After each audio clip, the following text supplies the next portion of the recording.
శ్రీ విశ్వావసు నామ సంవత్సరం 2025 నుంచి 2026 వరకు రాశిచక్రాల ప్రత్యేక యోగాలు మరియు జ్యోతిష్య పరిణామాలు. వేదిక జ్యోతిష్య ప్రకారం శ్రీ విశ్వావసు నామ సంవత్సరం కొన్ని రాశుల వారికి అఖండ రాజయోగం పట్టబోతుంది. అలాగే ఏలిననాటి శని తగ్గివారు అదృష్టవంతులు అవ్వబోతున్నారు. ప్రత్యేకంగా తుల, వృషభ మరియు మకర రాశుల వారికి గ్రహస్థితులు అనుకూలిస్తున్నాయి. గత 12 సంవత్సరాల సంఘర్షణల తర్వాత ఈ సంవత్సరం వారి జీవితాల్లో విపరీతమైన మార్పులు తీసుకువస్తుంది. ఈ పరిణామాలకు కారణం గ్రహాల స్థానభ్రంశాలు, ప్రత్యేకించి శని, గురువు మరియు కేతువు యొక్క ప్రభావాలు. రాజయోగం కలిగే రాశుల గురించి తెలుసుకునే ముందు మీ మధు టీవీ ఛానల్ని సబ్స్క్రైబ్ చేసి సపోర్ట్ చేయండి. అలాగే ఈ వీడియోకి ఒక లైక్ ఇవ్వడం మరిచిపోవద్దు. తులరాశి వారికి కష్టాల నుండి విముక్తి మరియు రాజయోగ ప్రారంభం. గత 12 సంవత్సరాలుగా తులరాశి వారు ఏలిననాటి శని, అర్ధాష్టమ శని మరియు అష్టమ గురు దోషాలతో పోరాడారు. కాని 2025లో శని 6వ ఇంట్లోకి మారడంతో ఆరోగ్య సమస్యలు, శత్రు బాధలు మరియు కోర్టు కేసుల నుండి విముక్తి లభిస్తుంది. మే 15 తర్వాత గురువు 11వ ఇంట్లో ప్రవేశించడం వల్ల భాగ్యోదయం ప్రారంభమవుతుంది. ఈ తులారాశి వారికి శ్రీ విశ్వవసునామ సంవత్సరంలో శనీశ్వరుడు 6వ స్థానంలో సంచరించబోతున్నాడు.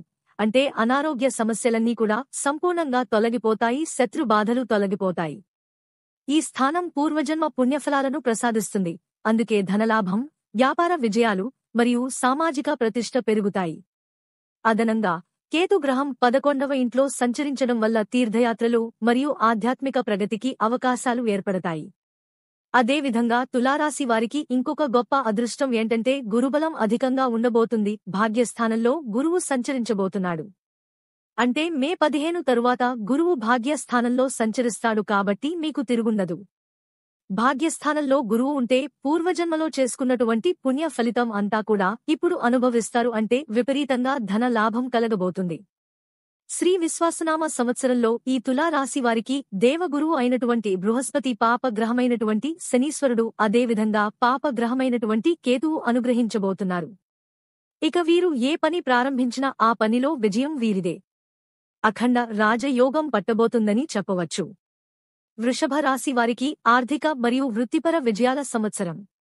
గత 2.5 సంవత్సరాల కంటక శని దోషం తొలగిపోయి 2025లో శని 11వ ఇంట్లో లాభస్థానం ప్రవేశిస్తుంది. ఇది కష్టాలకు ప్రతిఫలంగా లాభాలను అందిస్తుంది. వృషభరాశివారు 2.5 సంవత్సరాల నుండి కంటక శని దోషంతో విపరీతమైనటువంటి కష్టాలు, ఇబ్బందులు అనుభవించారు. వృత్తిపరంగా అంటే చేసేటటువంటి పనుల్లో విపరీతమైనటువంటి టెన్షన్లు పడుతూ విపరీతమైనటువంటి సమస్యలతో ఇబ్బందులు పడ్డారు. ఇంకా ఆ ఇబ్బందులు ఏవి ఉండవు. ఎందుకంటే వృషభ రాశి వారికి బ్రహ్మాండమైనటువంటి గురుబలం రాబోతుంది. ఈ వృషభ రాశి వారికి ఉగాది నుండి 11వ స్థానంలో అంటే లాభస్థానంలో శనీశ్వరుడు సంచరించబోతున్నాడు. కాబట్టి కష్టానికి తగినటువంటి ప్రతిఫలం అనేది లభిస్తుంది. గురువు 2వ ఇంట్లో సంచారం వల్ల కుటుంబంలో సామరస్యం మరియు నిర్ణయాధికారం పెరుగుతుంది. ఈ సంవత్సరం వృషభ రాశి వారి కెరియర్లో ఉన్నత పదవులు, వ్యాపార విస్తరణ మరియు విదేశీ అవకాశాలు వంటి ప్రయోజనాలను తెస్తుంది. అదనంగా రాహువు 10వ ఇంట్లో ఉండడం వల్ల సామాజిక ప్రభావం మరియు రాజకీయ ప్రాధాన్యతలు కూడా కలుగుతాయి. మకర రాశివారికి శని బాధల తొలగిపోవడం మరియు స్థిరత్వం.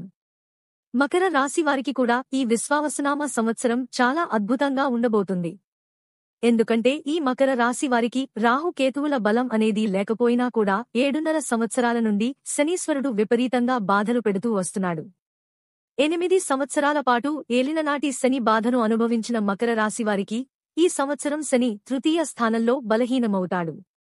శ్రీ విశ్వాసనామ సంవత్సరం ప్రారంభం కాగానే ఈ దోషాలన్నీ కూడా తొలగిపోయి వీరికి కూడా అద్భుతంగా రాజయోగం పట్టబోతుంది.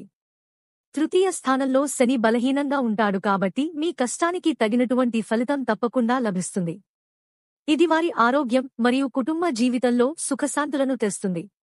అక్టోబర్ 19 నుండి డిసెంబర్ 5 వరకు గురువు యొక్క అనుగ్రహం వల్ల నూతన ఉద్యోగ అవకాశాలు, వివాహ ప్రయత్నాలు మరియు ఆస్తి కొనుగోళ్లు సాధ్యమవుతాయి.